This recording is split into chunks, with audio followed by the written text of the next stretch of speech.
So as we move on to the late classical period, we'll see that many of the ideals and standards from the early classical and high classical period do continue on. But we see some major differences as well.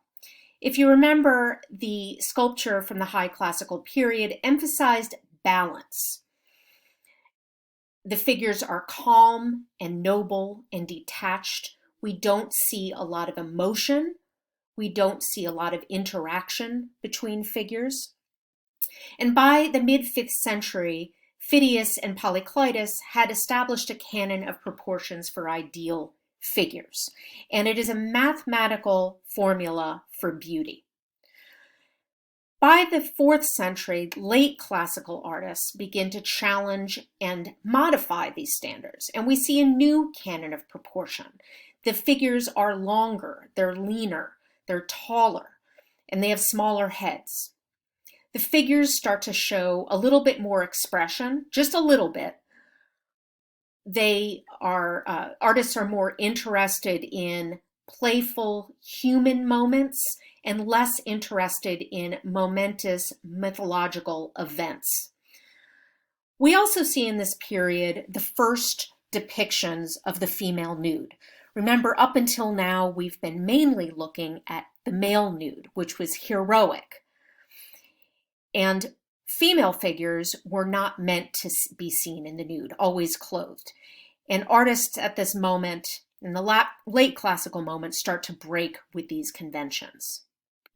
For comparison's sake, if we review the late classical period, of course, there's no better illustration of the ideal of beauty than the Doryphorus, or the spear thrower, by Polykleitos, because it was originally titled the Canon, which means that it was the standard for human beauty and the ideal.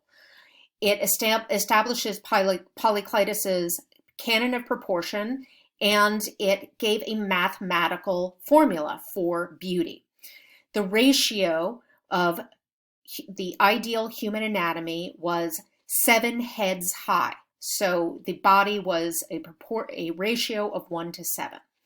We also see contrapposto illustrating that balance in which just the slightest weight shift from one foot to the other enacts and activates the entire body, from shoulder to waist to hip to knees to feet.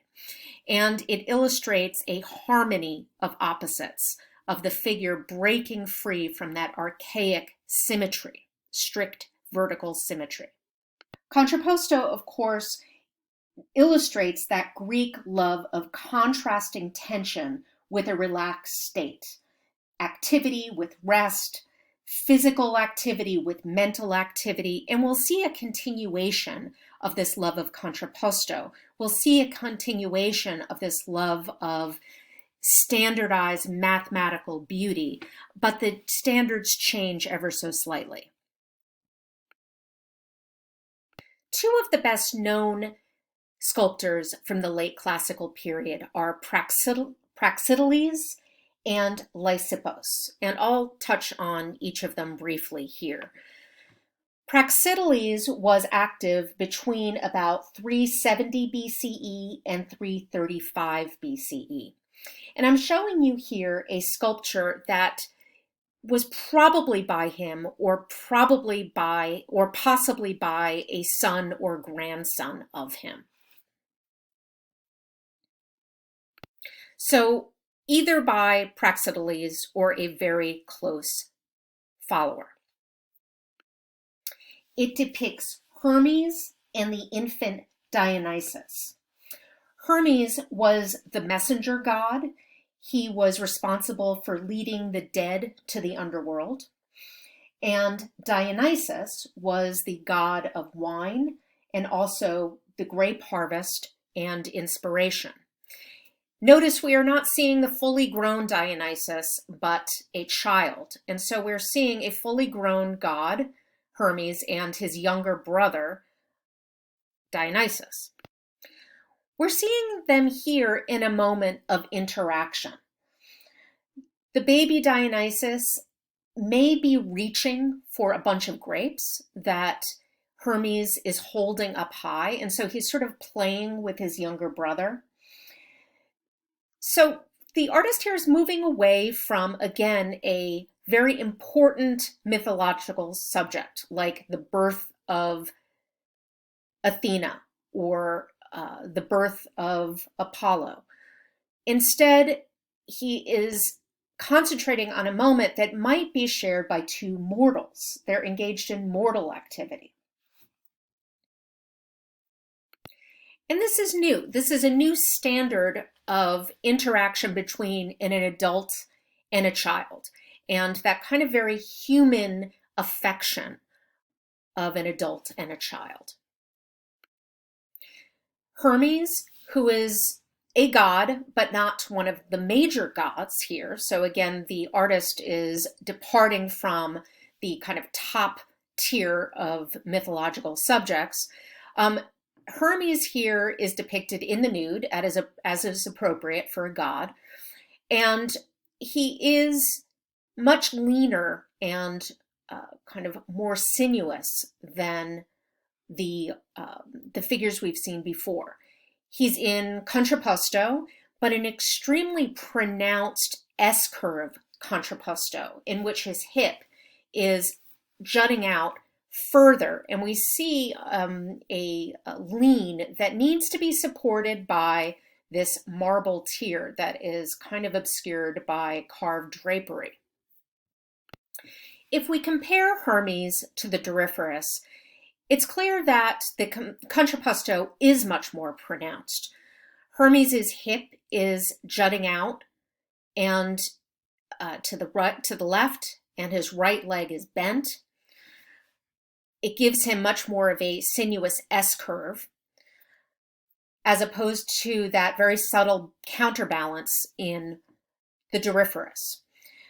The shoulders are perhaps the best illustration of this, in which we see that his shoulders are pretty much on the same horizontal line, whereas Hermes's shoulders are definitely giving us a bit of a diagonal, emphasized, of course, by the fact that this part of the arm, of which is just a fragment, will jut up onto a diagonal line.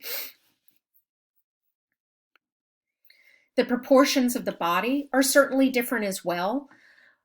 Hermes' head is smaller and his body is leaner. We are moving from a ratio of 1:7 to a ratio of perhaps 1:8. The body is less defined in terms of the musculature and the anatomy. The Doryphorus looks like he spends a lot of time in the gym, whereas Praxiteles' Hermes seems much more of a natural physique, maybe a younger physique. This sinuous S-curve of Hermes gives it also the impression of being more sensual. His hair has more detail, there's more texture, it invites you to touch it. There's a contrast of surfaces. And then, of course, there's that intimate moment between the child and the adult figure. It's a different kind of beauty. It seems less ideal, more sensual, more sexy. Lysippus is another sculptor that was very well known at this time, and he is really the one who established this new canon of proportions differing from Polykleitos. So we certainly see, and this is measurable, that the head is 1:8 rather than 1:7. The figure is of the scraper. This is a depiction of an athlete who is scraping the oil off of his body, because athletes would compete with oiled skin. And he's in the process of, with his right hand, scraping the oil off of his left arm. So he again is in contrapposto, but we see him in an active motion. And again, it's that pronounced contrapposto which puts him even more off balance. The subject matter, too, is leading leaning even more towards mortal themes. This is not a figure, this is not a divine figure, but rather a human, an athlete in the process of completion of competing, because he's already competed and now he is in the process of cleaning himself after his uh, competition. So we are in kind of an intimate moment, an unimportant moment, one that is self-reflective and is personal and intimate. And as I promised, you see the first female nude during the classical period. This is widely considered to be one of the earliest female nudes, the Aphrodite of Knossos. It is possibly a composite of two different Roman copies. So we're not actually possibly looking at the earliest rendition, but rather a Roman copy of it. Praxiteles here again is depicting a goddess, but he's taking a bold step here to render a goddess in the nude. She is, of course, Aphrodite, the goddess of love, and he's depicting her as she's stepping into her bath. So she has just disrobed, and there's a jug of water here, which has probably just filled a bath, and she's about to step in, which of course explains the moment of nudity. She has a very pronounced contrapposto. One arm is covering her genitals, and this is meant to be seen not necessarily as modesty, but almost as false modesty, as being, acknowledging a moment in which her nudity is being exposed. So Aphrodite here, even though she is a goddess, she is in a moment of kind of mortal embarrassment. She is sensuous, but also has humanizing qualities. That idea that if she was interrupted in her bath, she might try and cover herself. She is a little bit more down to earth and different from the cold and aloof gods and athletes we see in the high classical period. So what can explain some of these changes that happen between the high classical period and the late classical period? There was actually a devastating plague that spread between the 480s and the 420s. Many died during this time, including Pericles himself. The sickness took many bodies, rich and poor, pious and impious, and there seemed to be no reason for the death. So this was a very chaotic and traumatic moment. There were also the Peloponnesian Wars from 431 to 404 BCE. These were terrible wars, very bloody, not noble. The Greeks had to do things that they saw as not Greek at all, and they had to act like barbarians. They had to turn against their own kind during this moment. For example, they had to kill all the men in Melos and enslave the women and children, which was not considered an Athenian thing to do, but rather more of a Spartan thing to do. There was an idea that Greeks were too good for this, but they were having to question their own superiority thanks to these wars that they were forced to fight. This is the time that we see the Sophocles drama, Oedipus, in which things happen beyond men's control.